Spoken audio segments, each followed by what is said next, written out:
Today on the Diabetes Podcast. Every bite you eat either helps or harms. And I just choose most of the times not to harm. We know that there is zero evidence that a whole food plant-based diet causes any kind of non-communicable disease. And there's substantial evidence to suggest that it can help these diseases. And I'm talking about diseases like heart disease, obesity, diabetes, chronic kidney disease, rheumatoid arthritis, some cancers. I mean, there's the whole gamut of lifestyle-based conditions that the plant-based diet can help. So if all you're doing is jumping on the scale and getting upset because you put on a pound, you're not seeing any of the picture. Hello and welcome to the Diabetes Podcast. I'm Richie. And I'm Amber. And Amber, today's guest is Terri Chrisman. Terri's a board-certified nutritionist with the American College of Lifestyle Medicine. She's a renowned speaker, podcaster, and the author of Fabulous Health, A Simple Plan to Get Well and to Stay Well. Terri, welcome to the podcast. Thanks so much for having me, Richie and Amber. I'm really happy to be here. This is awesome. So Terri, just because we're recording this in the States and you're from Australia, can you just elaborate a little more on what your degree is in and your specialty and really how you found interest in food and nutrition? And then we'll get in a little later about your book and how that came to be your passion with that. Sure. Well, my undergrad's in sport and exercise science. I was always really interested in exercise as a way to maintain my weight. I have a family history of obesity and I thought that exercise was the way to do it. And so I got a degree in sport and exercise science. And then I was working in Hong Kong for an international baccalaureate school. And I was looking after the students and the teachers. So the students were between the ages of 16 and 18. And particularly the girls would come in and ask me for nutrition advice because these girls were all size 0 and thought that they were fat, of course. And wow. I couldn't give them nutrition advice because I wasn't qualified and these kids were underage. So I decided that I would get my master's in nutrition. So while I was working at that college, I did my master's in nutrition at Deakin University in Australia. I did it online, thank goodness. It was totally online, which was great. That's awesome. And that taught me awesome things about nutrition, but it really didn't actually address my own personal struggles, because when you get a master's in nutrition, well, certainly this was in 2018, I finished my master's. It told us all about the diseases of malnutrition and population obesity, but not individual ways to tackle things like obesity and diabetes and stuff like that. So then when I came to America and I started working with real clients, I found that a lot of my clients were in their 50s and they had comorbidities. They had non-communicable diseases, things like heart disease, things like pre-diabetes, things like high blood pressure, high cholesterol. And I was like, you know what? They didn't teach me any of this stuff. So then back to school I go, right? It's like a never-ending process of learning so that you can help people most effectively.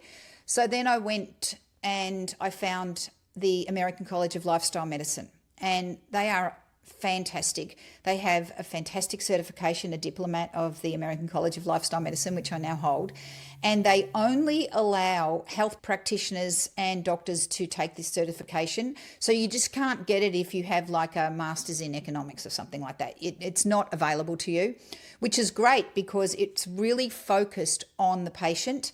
And it looks at the 6 pillars of a healthy lifestyle, and those include what you eat, how you exercise, how you sleep, how you rest, deal with stress, risky substances, and connection to others. And these 6 pillars I found made all the difference. Once I started helping clients individually on these 6 pillars, I saw their health trajectory change pretty much instantly. Wow. Okay. That makes sense. Like what you said, I remember my degree was quite a long time ago, and it's all about continuing education. I think the continuing education and the practice and my internship, just decades of real world experiences where you really truly get the education, because it was about disease states. Like, I could tell you about maple syrup urine disease back in the day, but I couldn't really help you manage your insulin if you had type 1 diabetes until my internship was finished. And then even then insulins changed, because that was N&R at the time, which are cloudy and clear older insulins. So it wasn't until later that you really learned about the psychology behind eating and the culture in this nation around just how your body should look. And it's amazing to me how much magazines and peer pressure and other entities tell us how we should look, how we should feel, how things should be. So of the pillars that were part of this program, is there anyone in particular that you felt like that tackles that the best and helps people get back to themselves and centered within their own power for change to be healthy?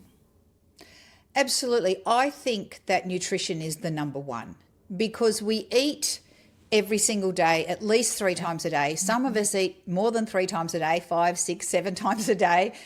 And if you are fueling your body with ultra-processed food, high in saturated fat, high in cholesterol, high in calories, deep fried, high in things like artificial flavors and colors and lots of chemicals that I don't even know what they do to you, you don't need to be a nutrition scientist to realize that that is not going to help your body run, because the body is an amazing machine. You know, it's funny, Amber, because I think every day, how crazy is this human body? How does it know to do all these things? And it does all this stuff, and you can abuse it by eating badly and not sleeping and not exercising for years and years and years before it starts, you know, you get the straw that broke the camel's back kind of thing, and then all of a sudden you're sick and then you have to deal with it. But I think that if we look at what we do the most every day, and that's eating, then if we start with that, then we know where we are. So I am a big proponent of a whole food plant-based diet, because we know that there is zero evidence that a whole food plant-based diet causes any kind of non-communicable disease. And there's substantial evidence to suggest that it can help these diseases. And I'm talking about diseases like heart disease, obesity, diabetes, chronic kidney disease, rheumatoid arthritis, some cancers. There's the whole gamut of lifestyle-based conditions that the plant-based diet can help. And if you do that for a period of time, and I'm saying at least 6 months, maybe longer, 12 months, and we're talking clean plant foods, we're not talking fries and things like that. So, because fries are a plant-based food, obviously. And you do that and you still have a chronic condition and you still need medication, that's okay. Because you have put your body in a position where it is running as optimally as it can, given the substrates that you're dealing with. So I like to say to people, a plant-based diet may not be the be-all and end-all to your condition. You may not heal your heart disease. You may not cure your diabetes. Some people can, right? I mean, there's documented evidence that you can cure heart disease and diabetes and things like that if it hasn't progressed to a certain stage, and that you can reduce your risk of it going further if you eat clean plant foods. But you may need medication. For example, and I'll use myself as an example, I've been a vegetarian since I was 18 years old. For a long time, I was an unhealthy vegetarian because I was young. I had no education. I just, ate whatever didn't have meat in it. And that included things like fries and lots of cheese and lots of eggs and cake and pastries and all the stuff that I would never eat now. And then in 2015, after going to university and studying more and learning more, and I became vegan, and still I was not eating dairy or eggs, but I was still eating cake and alcohol and things like that. And it wasn't until I did get educated by the American College of Lifestyle Medicine that all of a sudden like a light bulb went off in my mind about I think I'm doing the best for my body, but there's more that I could do. And even though for 5 years I was doing, quote, all the right things, exercising, getting enough sleep, I didn't have any stress in my life, I had great relationships, and I was doing the whole food plan. So, on paper, I was model student, but I'd go to my doctor and I'm still struggling with my weight. And I don't understand it. Like, I'm in my 50s, so, a lot of people say, oh, postmenopausal, you're just going to have to deal with it, et cetera, et cetera. But my cholesterol was rising. Mm-hmm. And I just thought, this is wrong. And I had to basically argue with my doctor to do some further testing, because my doctor was saying to me, look, Terri, you're doing all the right things. You're like the model student. Yeah, your cholesterol's a little bit high. Don't worry about it. And I'm a scientist. And I said, no, there's a line.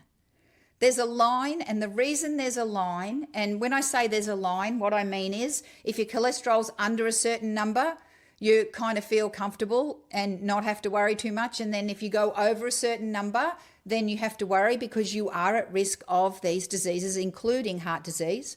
Yeah. And Terri, just real fast, let's just dive into that for a second. Are you talking total cholesterol, HDL, LDL? What were you concerned about? So I was concerned about total cholesterol and also LDL. Okay. And my triglycerides were up as well. And I had trouble maintaining a healthy, normal blood pressure. Sometimes it was good, sometimes it wasn't. I take my own blood pressure at home, and I suggest to every single person on the planet that they have a home blood pressure monitor and that they routinely take it just to see where they're going. So my and history... I just want to add to that, white coat syndrome, you can get anxiety with seeing the Yes. doctor. Like, that's the why behind it. So you monitor at home, you have a better idea of what it really looks like. Yes, that's right. And I used to go to the doctor all the time and my blood pressure would be like 153 over 105. And I'd say, no, I promise you it's really not that high. Right. And they'd be like, oh, I think you need to go on medication. Anyway, so I have a history of, as I said in the beginning, on my dad's side of the family, all the women in his family were obese. He struggled with his weight his whole life, and unfortunately he died of a heart attack at age 51, which is really too young for somebody to die. And so I said to my doctor, listen, I do have this family history. I want more testing. Well, we did the coronary artery calcium score, which for listeners, that will tell you whether or not you're at risk of heart disease. It's a very non-invasive test. You just lie down on a bed. They take a picture just like that. Takes about half a second, and then it gives you a score to see whether your arteries, particularly the aorta, have calcification. And mine was high, and that was a real slap in the face. So I am now on cholesterol medication.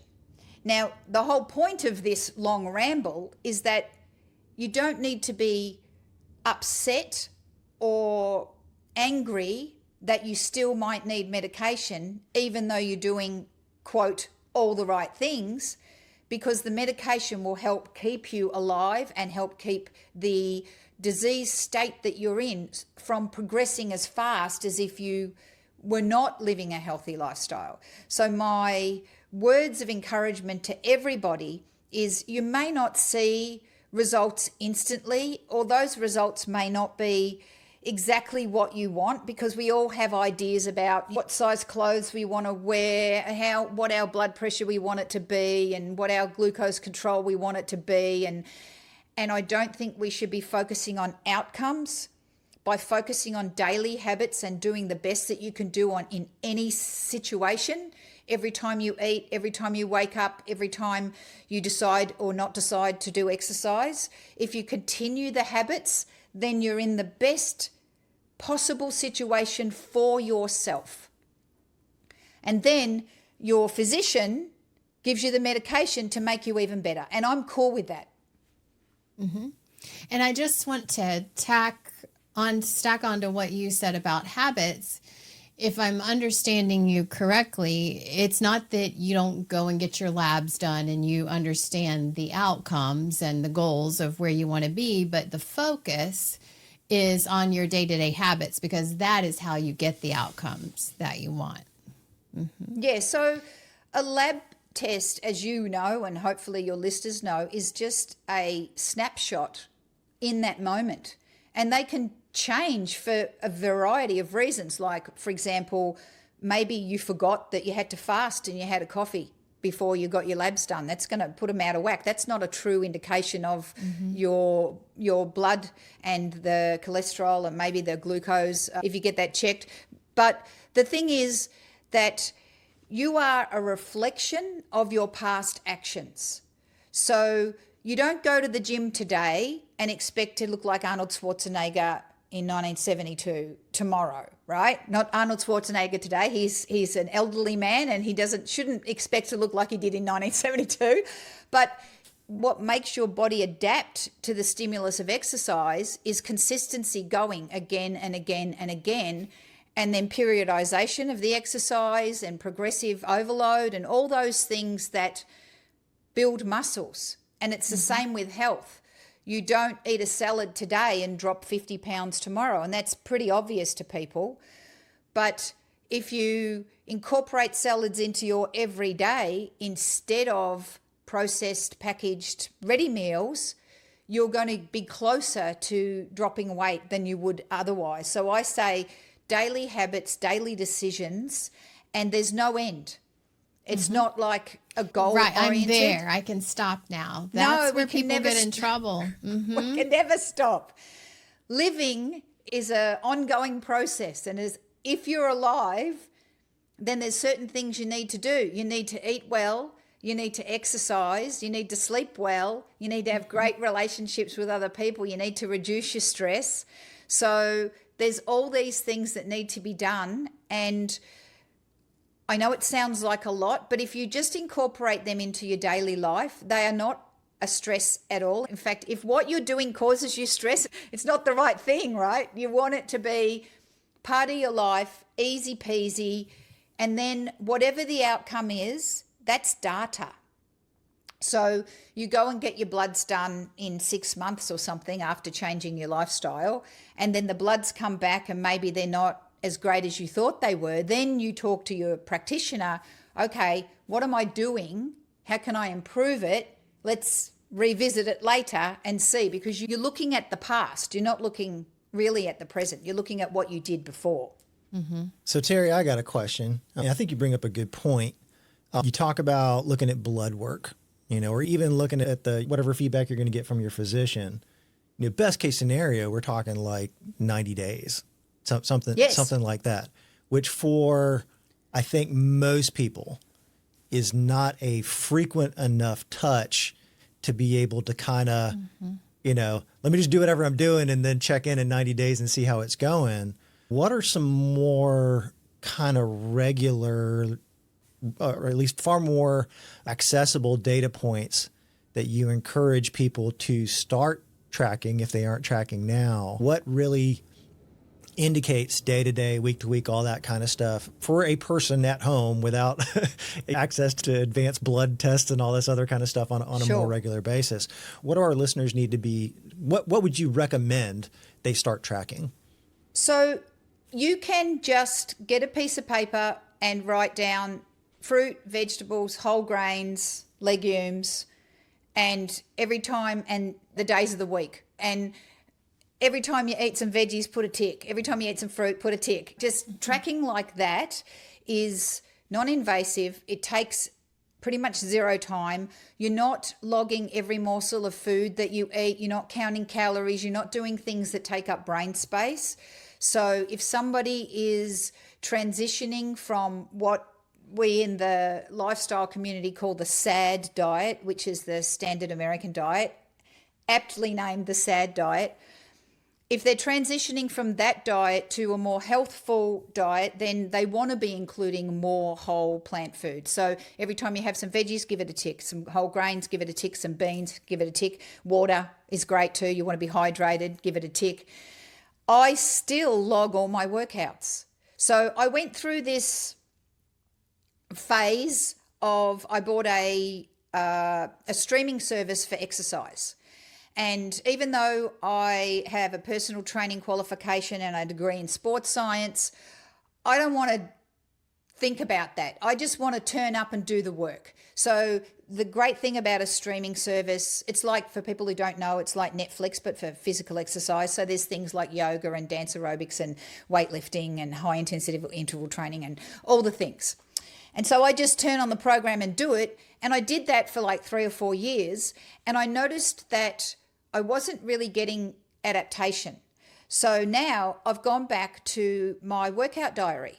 And so every time I work out, I look at what I did last time and I log, okay, I lifted 20 pounds this time and I did 12 reps. Maybe I can lift 25 pounds and do 8 reps. And that's progressive overload. Like I'm trying to lift more weight or heavier weight or whatever.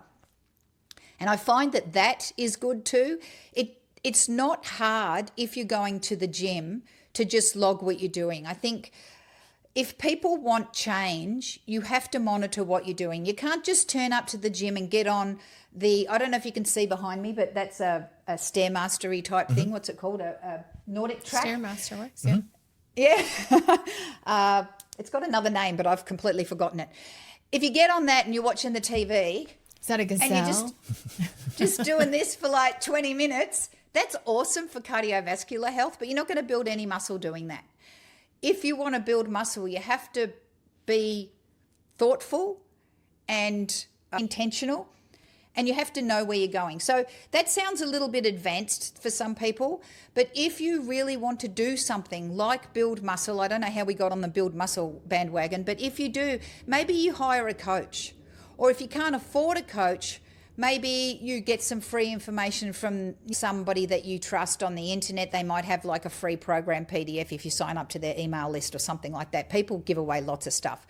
So I think the thing is, easy things to monitor are you eating enough plant foods? Are you getting enough exercise? And if you don't want to lift weights and you just want to get exercise, then every time you go for a walk, stick it on that sheet. You know, you got fruits and veggies and whole grains and lentils and nuts and seeds and whatnot. Walking, tick, I did the walk today. So easy things like that I think are great. And then if you want to go into like some serious, is my body changing, then you can do home body composition analysis. And I've got some easy ways to do that in my book. And all it requires is a scale and a tape measure. Because when people try to change their health, the first thing they think about is dropping weight. And weight it's a loaded word. Let's just say that. So weight can include water, fluids, things that have nothing to do with your fat mass. It can include fat. It can include muscle tissue. It can include inflammation. So if all you're doing is jumping on the scale and getting upset because you put on a pound, you're not seeing any of the picture. That's just one metric. And there are lots of other physical metrics that you can take using just a regular old dressmaker's tape measure and some calculations or an app. And you can find out, okay, in the last week, I weigh myself and do a body composition analysis every single week. In the last week, I, lost 0.5 pound, which is awesome. And I put on, say 100 grams of muscle, which is itty tiny weeny bits, right? Because you're not going to put muscle on, lots of muscle on. And then you go, okay, that's in the right direction. Right. But if last week I am the same weight as I was the week before, but I dropped muscle mass because I didn't work out, and muscle mass deteriorates so quickly, particularly if you are in a calorie deficit, particularly when people want to lose weight, they want to eat less calories. So when you're in a calorie deficit, a lot of people think they're just going to drop fat. They're not going to drop fat. They're going to drop muscle as well. You cannot build muscle tissue without a calorie surplus. I know I'm getting into science now, sorry. No, I think this is really so important, Terri, for a couple of reasons, and then I'll let you get back where you were.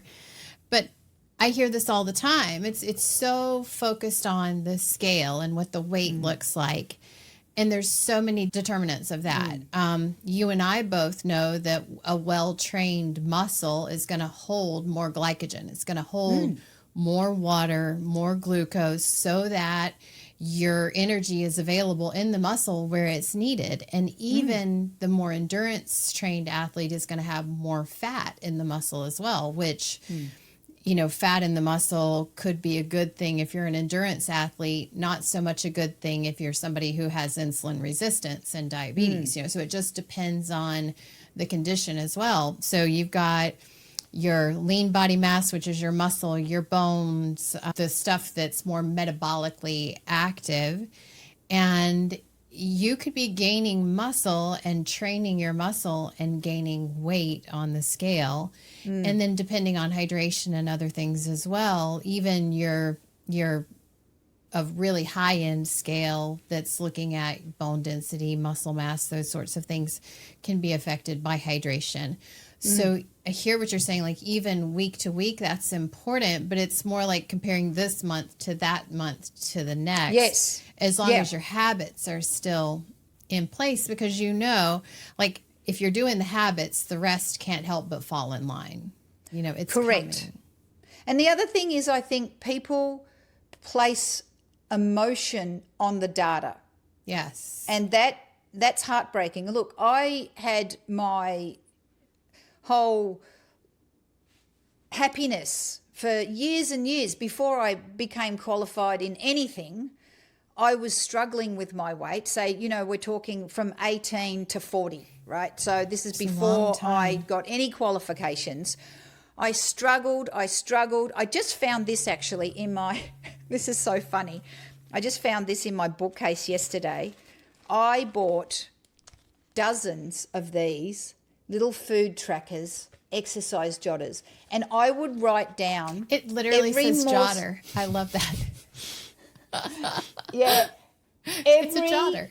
Yeah, every single morsel of food I would weigh. I would get out my calculator. I would calculate the grams of carbohydrates, protein, and fat and calories, and I would do calculations. And I did that for years, and it is There are a so lot of people bad that do that. for your mental health.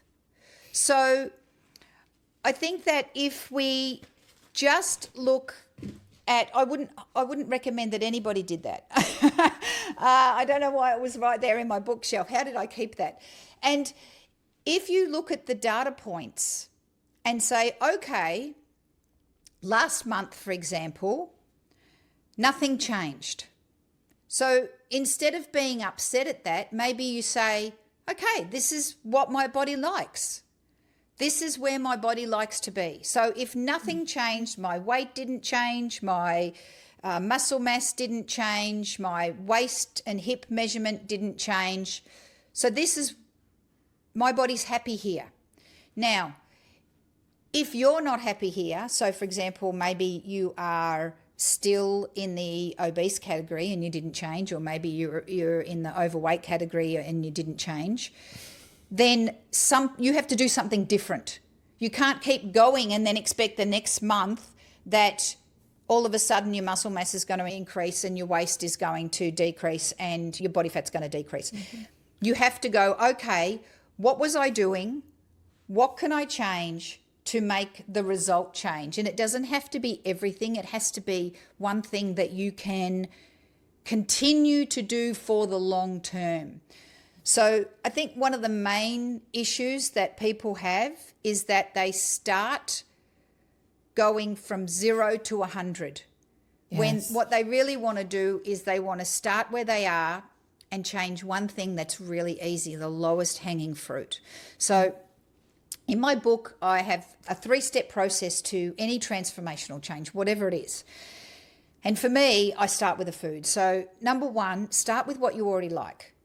So if you like bananas, eat some bananas. If they don't, affect you, if there's, if you have underlying conditions that you can't eat bananas, that's a different story. But with all things equal, if you like tomatoes, eat tomatoes. If you like potatoes, eat more potatoes. If you like green beans, eat more green beans. If you like pinto beans, eat more pinto beans. Brown rice, whatever it is that you like, just eat more of that, because your stomach is only so big and it can only fit so much stuff in it. So why not fill it with the good stuff first, and then there's less room for the unhealthy stuff.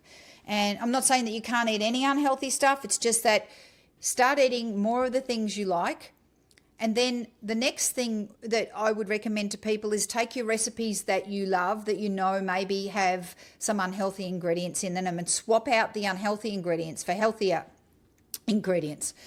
So, for example, if you like spaghetti and meatballs, you could do the spaghetti with whole wheat pasta instead of white pasta. And the meatballs, you could swap them out for meatballs made out of lentils and walnuts or something like that. You find a little recipe for that. Easy peasy, and you can make 100 of those and stick them in the freezer. So you just kind of throw them on your spaghetti at the end, and then only then do you try new things. The problem that a lot of people make is that they say it's like that January 1st thing. I'm going to go to the gym every day and I'm going to eat healthy. I'm going to have salads every day and it's going to be awesome. I'm going to run a marathon. It's going to be fantastic, and you cannot maintain that momentum. Yeah.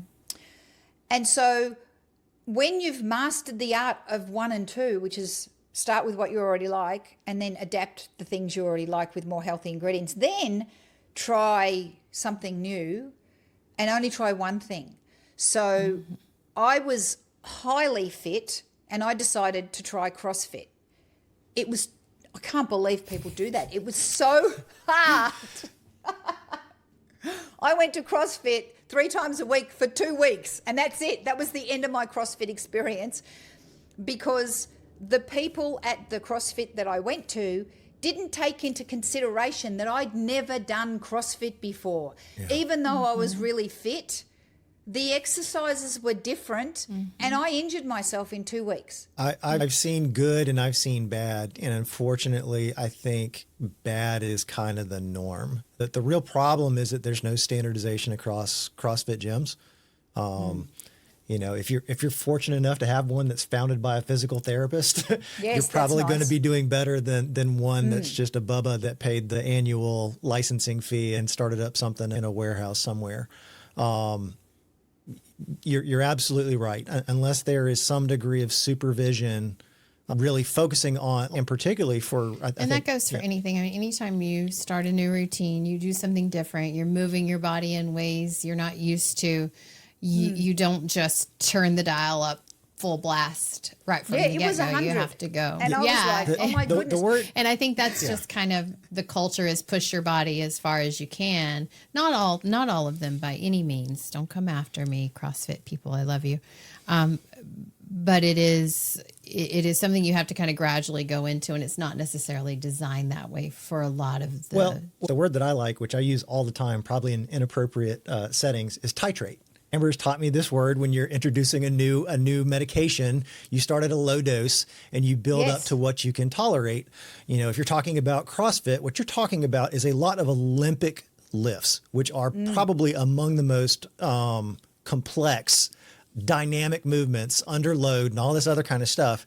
And if you have not done an analysis on what's your range of movement in your shoulder, what's your range of movement in your hip in both flexion and extension and all that other kind of stuff, you're going to blow it out. You will absolutely blow it out, particularly people at my phase of life, which maybe haven't done that level of dynamic movement since they were, on a playground, whatever that is.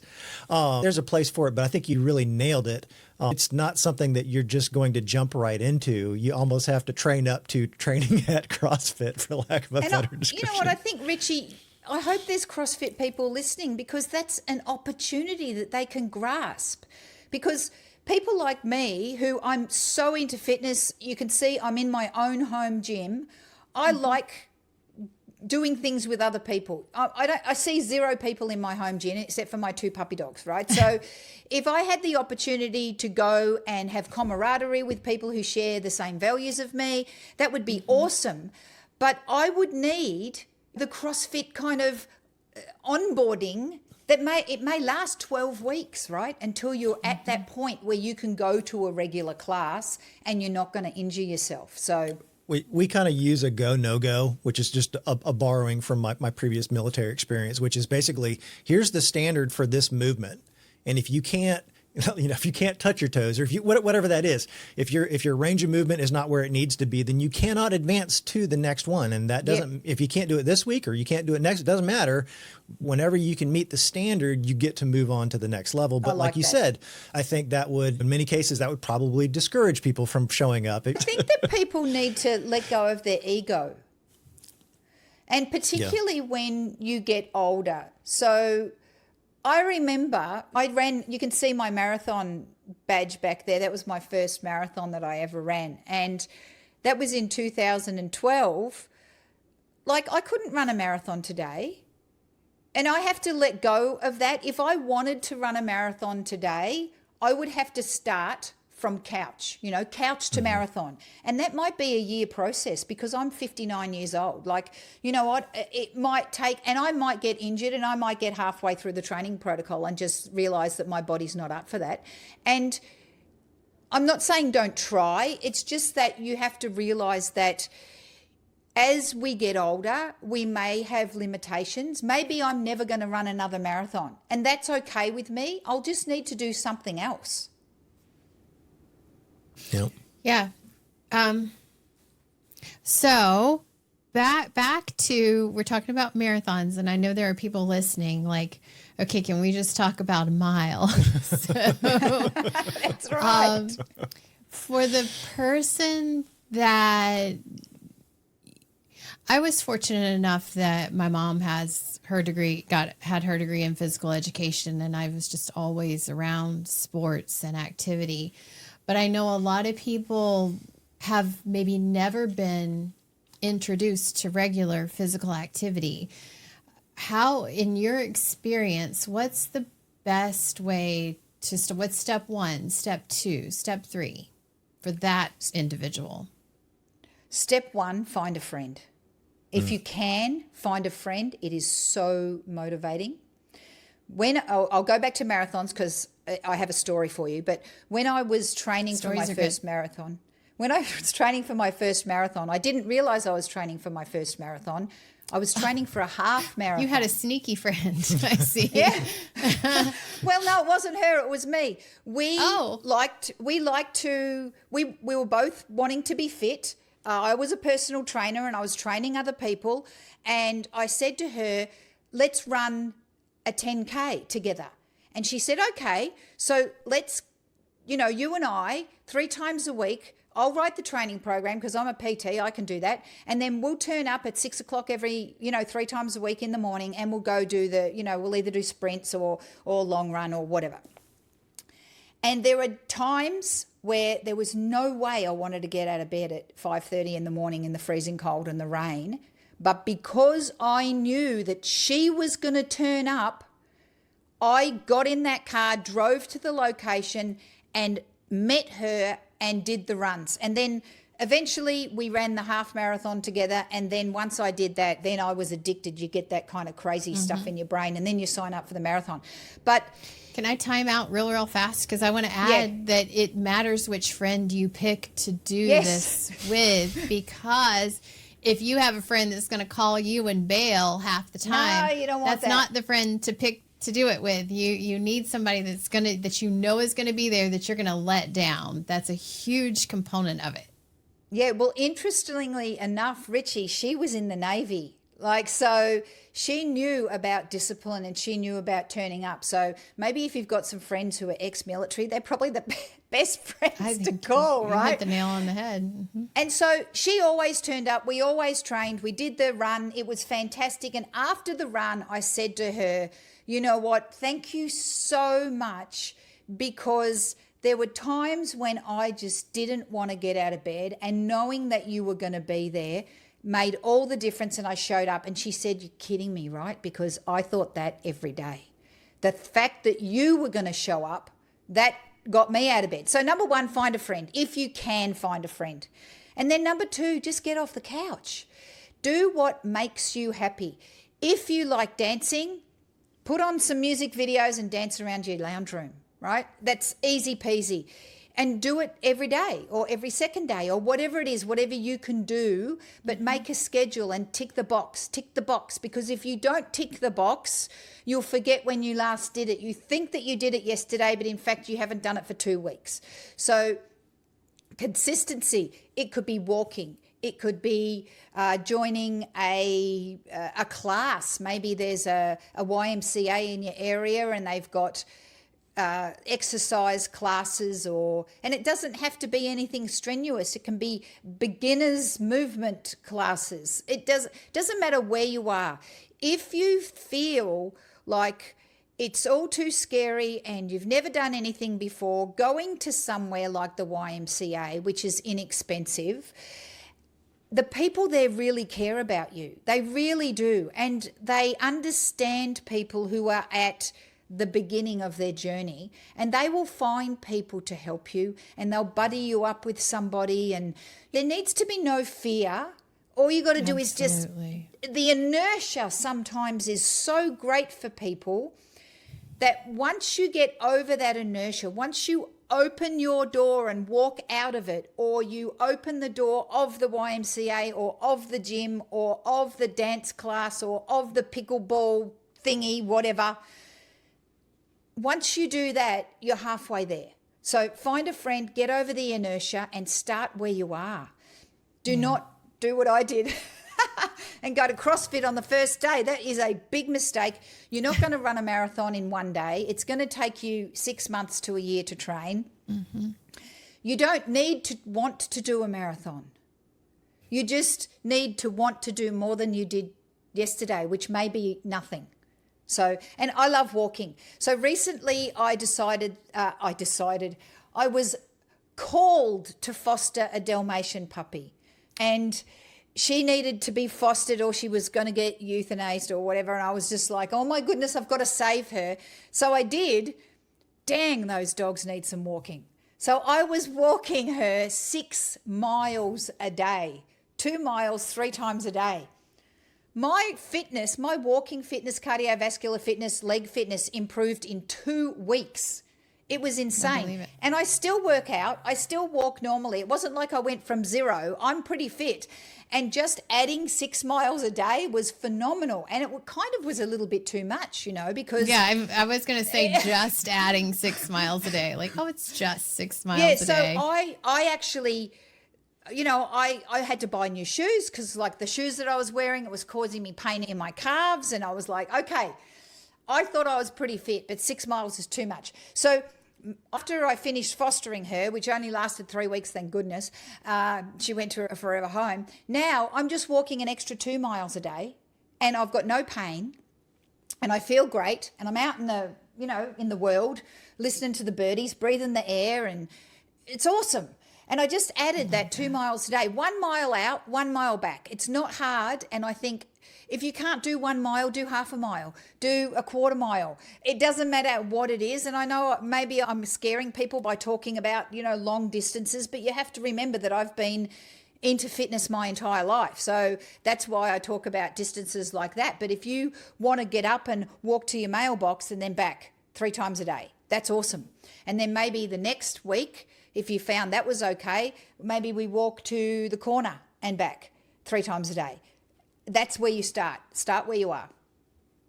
Yes. And I think I've said this before, but exercise is cumulative, and it might just be not getting the closest spot when you go to the grocery store, or actually going to the grocery store instead of having your groceries delivered. Whatever that looks like for you, taking the stairs instead of the elevator. It's just small things that can build up and start there. And then it can be just walking for 2 minutes, walking for 3 minutes, 4 minutes, and adding that on. And there are a lot of apps. I know James Clear, the guru of habits, has an app. I think it's called Habits, the Habits app. I think it's called Atoms. Atoms, that's right. And then also Dr. Greger has an app. His is the Nutrition Facts podcast, and there's an app on his website that's really good about tracking your leafy greens, tracking your fruits and veggies and things like that. Because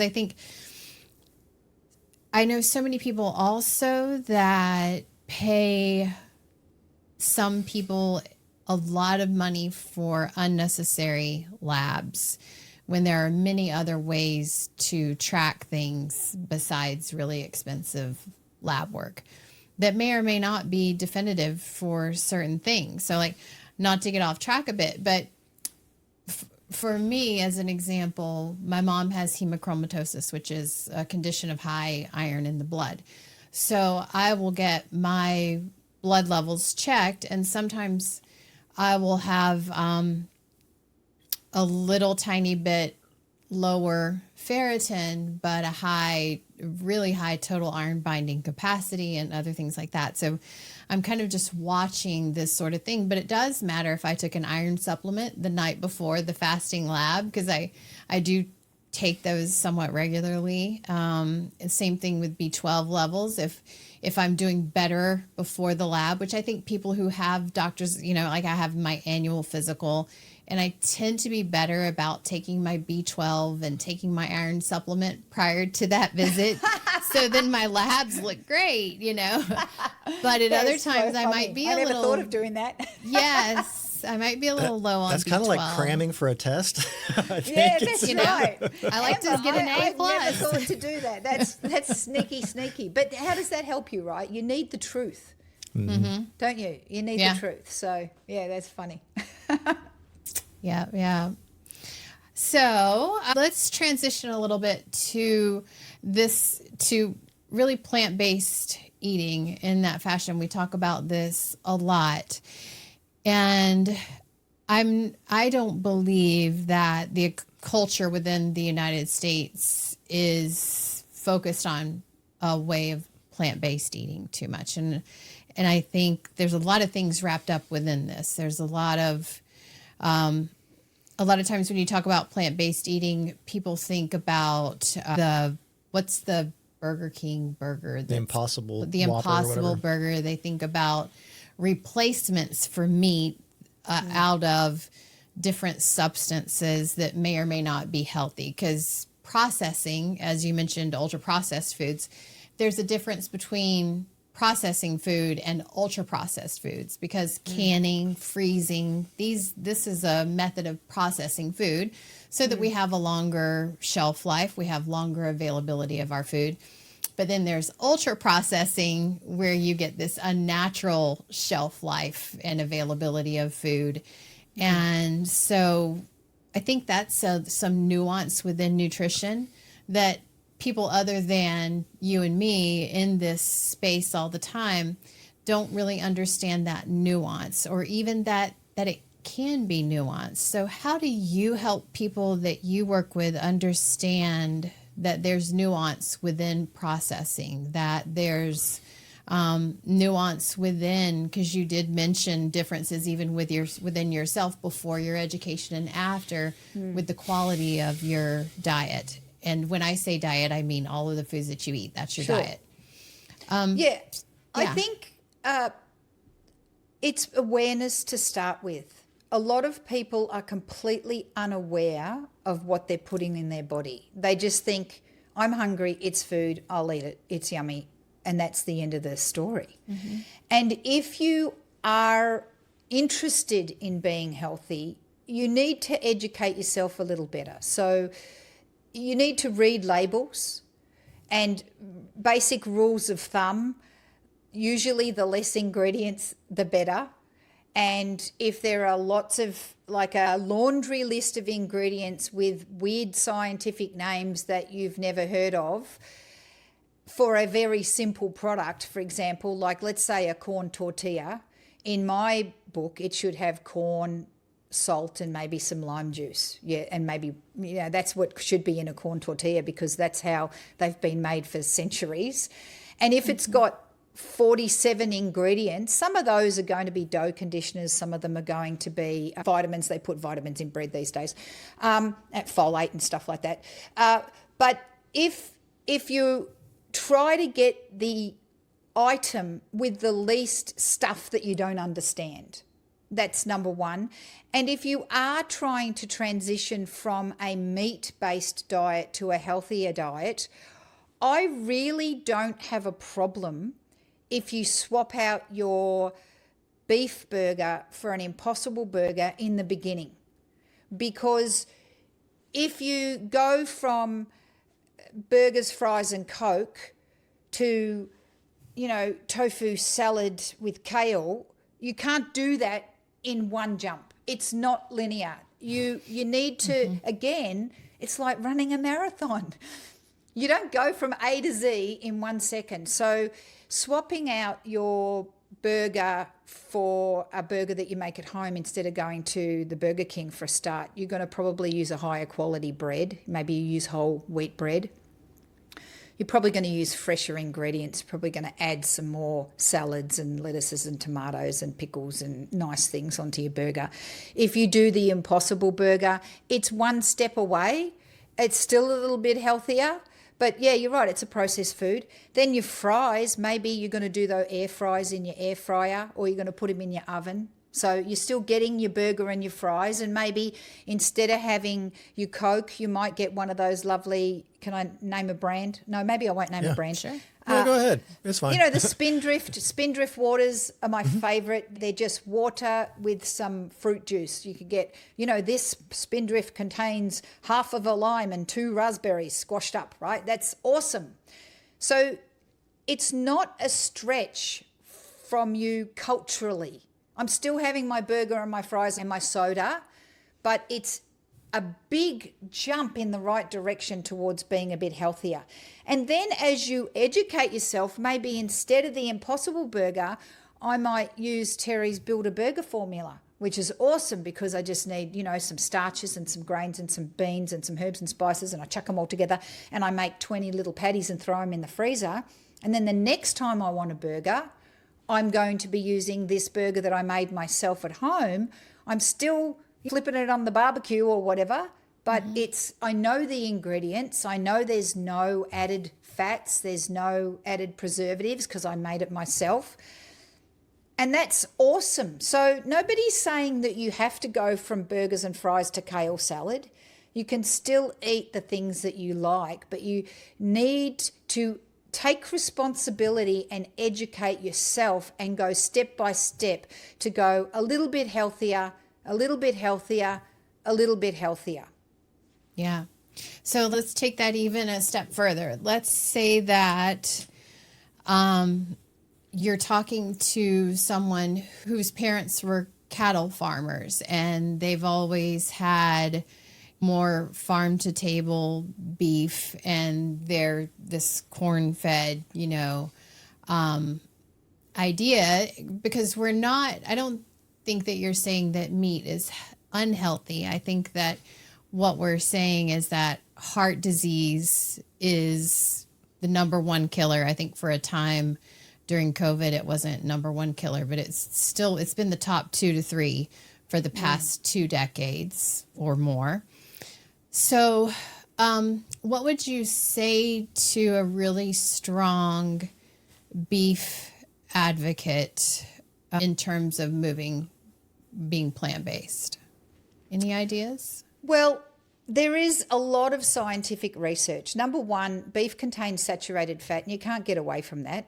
And despite what some government people say, saturated fat will give you atherosclerosis, and it is the predominant factor in the causing of heart disease. So you have to think about how much risk do I want to take, right? So for me, I take 0 risk, so I'm not going to eat that.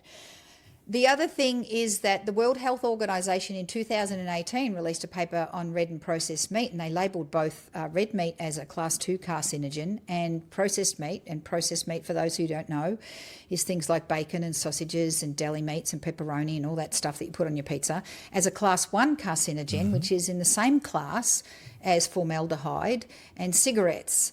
And depleted uranium. Yeah, that's right.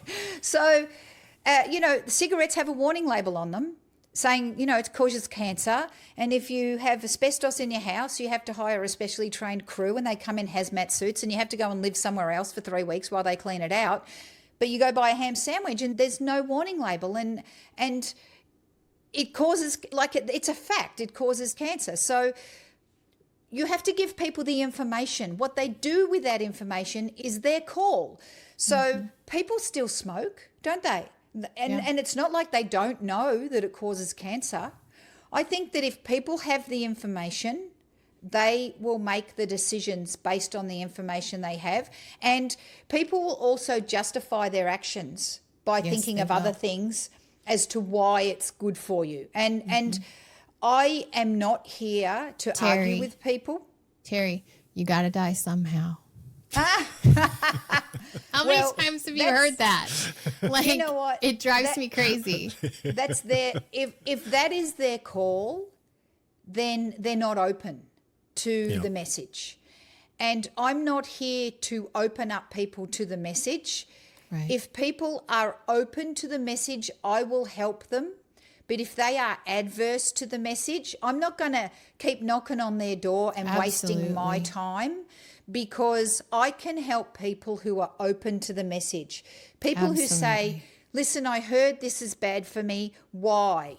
And then I tell them why. And then they do with that information what they choose to do. Absolutely. So, yeah, if you want to change, you will make the effort and you will change. If you don't want to change, you will find lots of evidence that supports your position and that says what I'm doing is fine. And I can't save everybody, and you can't save everybody, but we can help the people who want to know the truth. And I know there's a lot of people out there saying this and that, and this is contradicting that and whatnot. I only quote scientific research that's peer-reviewed. I only read journals that are peer-reviewed. And for those listeners who don't know what that means, it means that somebody who's highly qualified does a study, and then that study goes to a bunch of other people who have nothing to do with the study, and they are also highly qualified and experienced in that field, and then they dissect that study and they say, hey, you didn't think of this, and you said that, and you didn't really prove it, and how come you did this? This is not protocol. And then once it's been peer reviewed and then the original study has gone, oh, okay, I forgot that. Sorry, I better fix that. Then and only then is it published in these medical journals and things like that. And that's the information we use. We don't use people's anecdotal evidence. Oh, it worked for me, it should work for you. You know, I got a friend and she was on keto and she dropped 50 pounds and she lived till she was 110.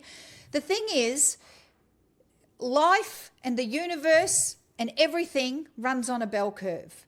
And for those people who don't know what that is, it's a statistical likelihood of something happening. And it looks like a bell. So it kind of goes like that. So 67% of all results are in the big chunky bit.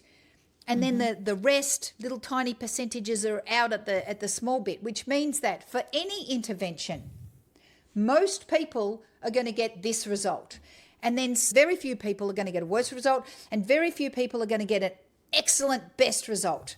So you can smoke cigarettes for 75 years and live to be 110. This is absolutely possible. But most people won't. Right. Most people will get sick. You can be whole food plant-based and get heart disease.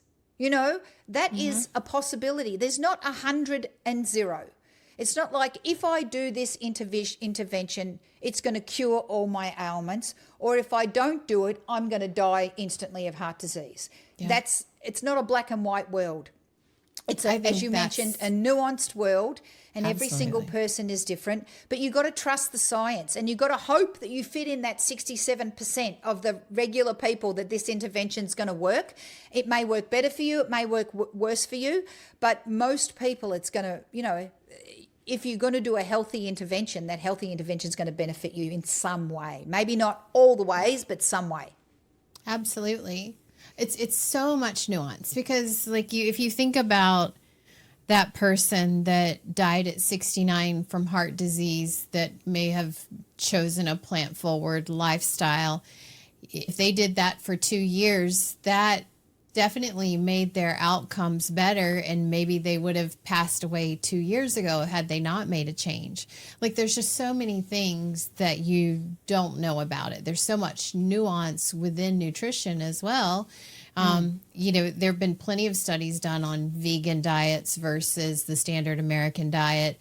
And then it depends, because when you stratify out the vegan diet that was more plant-based, that eliminated highly processed foods, you get different results than the vegan diet that was highly processed and bad foods. I think I said that right. Anyway, there's different qualities within just avoiding meat.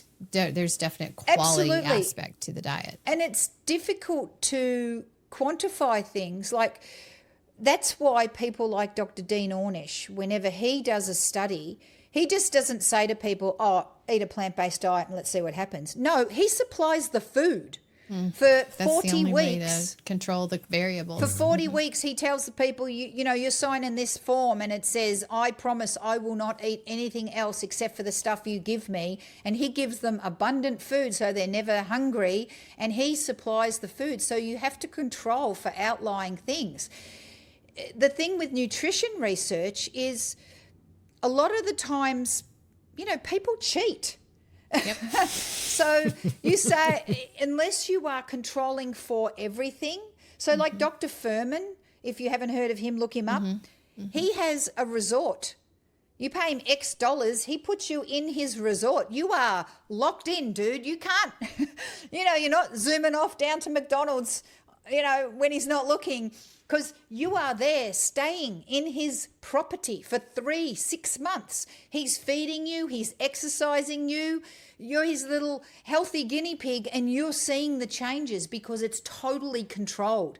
For most people, it costs money. I don't know how much it is, but if people don't have the ability to be away from their families for 3 and 6 months, they don't have the finances to afford something like that, then they have to live in their own world, and their own world is fraught with danger, particularly if you're in danger. It is. Particularly if you are addicted to food, because the people who are not food addicted, they're not in this situation, right? So you're addicted to food, you're trying to change your habits, yet you have to go past Chick-fil-A 3 times a day because there's one on every corner between you and the work, and you're stressed and every at week work, somebody at work has a birthday and there's cupcakes and they're bringing and cake donuts. And you have to be the strong person and say, no thanks, I bought my little bowl of yogurt and berries, I'm going to eat that while you eat those donuts, you people have fun. I remember when I was working in this college in Hong Kong, we used to have a morning tea once a month, and it was for various reasons, and everybody, all the staff brought food. And I always made some healthy cookie or something out of oats and bananas or whatever. And during the morning tea, everybody had their plates piled high with the deep fried whatevers and the chocolate dipped whatevers and all the stuff that there's no way I would eat it, right? And the amount of times the staff said to me, oh, you're so good. I can't believe you're not trying I'm just like, you know what? I'm just not interested in it. Yeah. I know that stuff's no good for my body. Look, being vegan, it's pretty easy because I'm just not going to eat those deep fried chicken wings, right? It's just it's not even on my wavelength. But I'm not being good. I'm making a conscious choice that I don't want to, and I hate to say this word, poison my body with food that is not going to help it. Every bite you eat either helps or harms. And I just choose most of the times not to harm. I still find it difficult when I go to a Mexican restaurant not to eat those corn chips because I know that they're not great for me. So sometimes I choose to harm. I eat those corn chips. But most of the time I choose to help. So it's not a case of being good or being deprived or whatever. And so it's quite difficult for people who want the stuff that's going to harm them because they're addicted to it. It's part of their culture. It's part of what they've been doing for the last 30 years, and it's really hard to give up. It's hard for them because they're in this environment that is constantly barraging them with the stuff that is no good for them. Just like you said, Amber, the America and probably Australia is it's not set up for people to be healthy. If I go to a restaurant, it's very easy for me because there's only one thing on the menu I can eat anyway. I don't have the whole choice of the menu. I just look for the thing that's You're speaking to Richie so deeply right now. You don't even understand, Terri. week probably 6 into completely plant-based.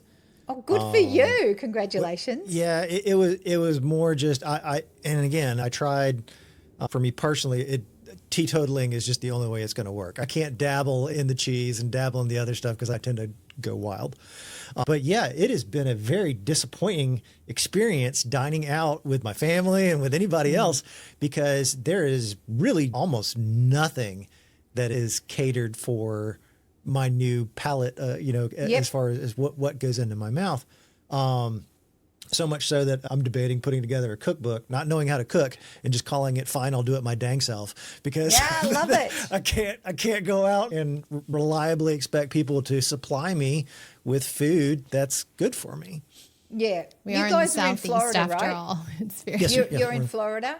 Correct. So Yep. there's an app called the Happy Cow. The Happy I Cow. highly recommend you get the app called the Happy Cow.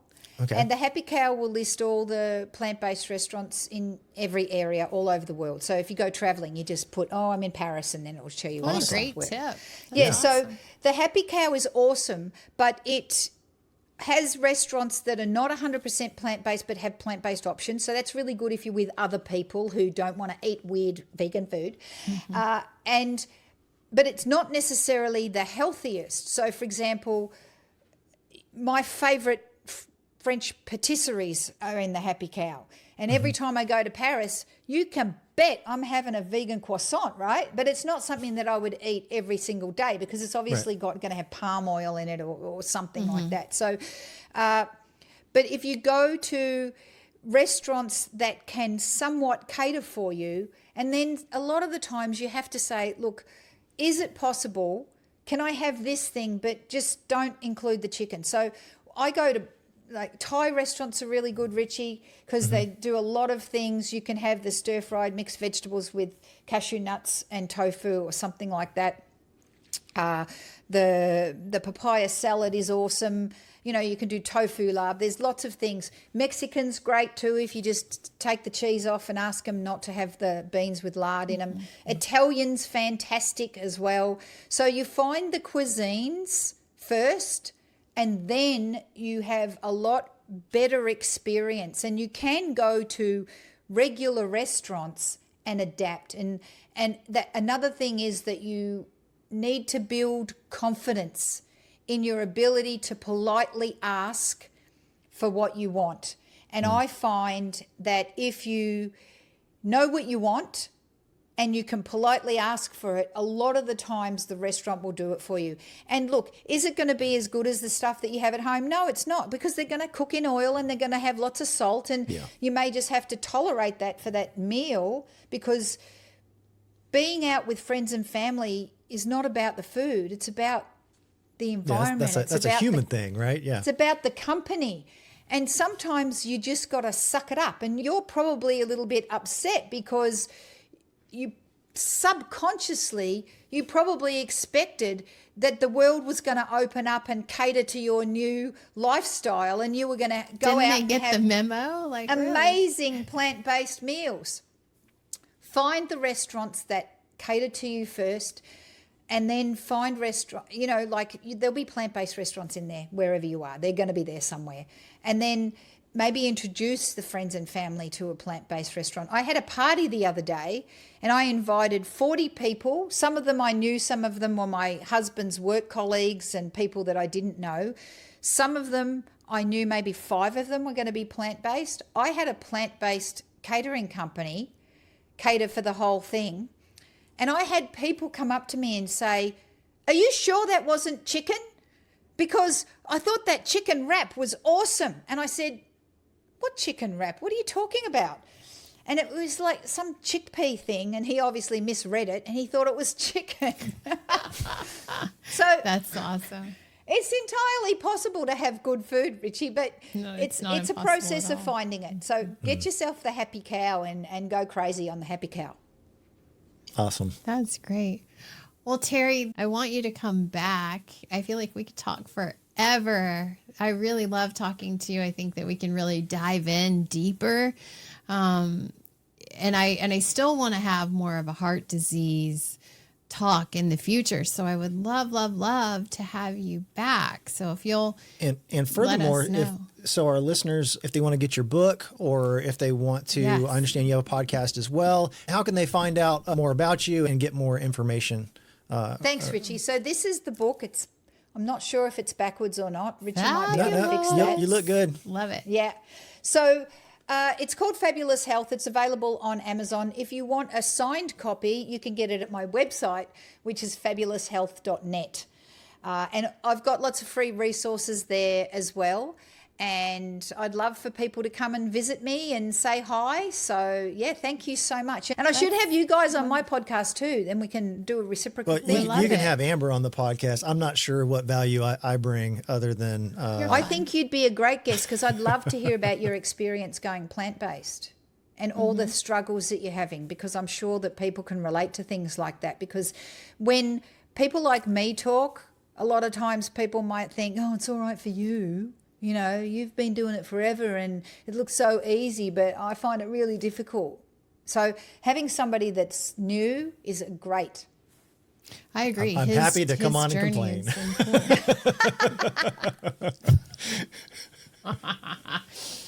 Terri, thank you so much. I know that we'll see you again because I've just had too much fun to not have you on again. Thank you. Thank you. And I hope people reach out to you and really garner from your experience and knowledge. And I hope you've inspired some people here today, because that's really what it's about, inspiring change, to draw a line in the sand and do something different, make a decision. So thank you so much. Thank you so much, Amber. Thank you, Richie, for having me. I really appreciate it. Thanks for coming on the Diabetes Podcast. That's all for this episode. Be sure to tune in next week when we continue our series on the 12 core defects of diabetes revisited. Until next time, take courage. You can do this, and we can help.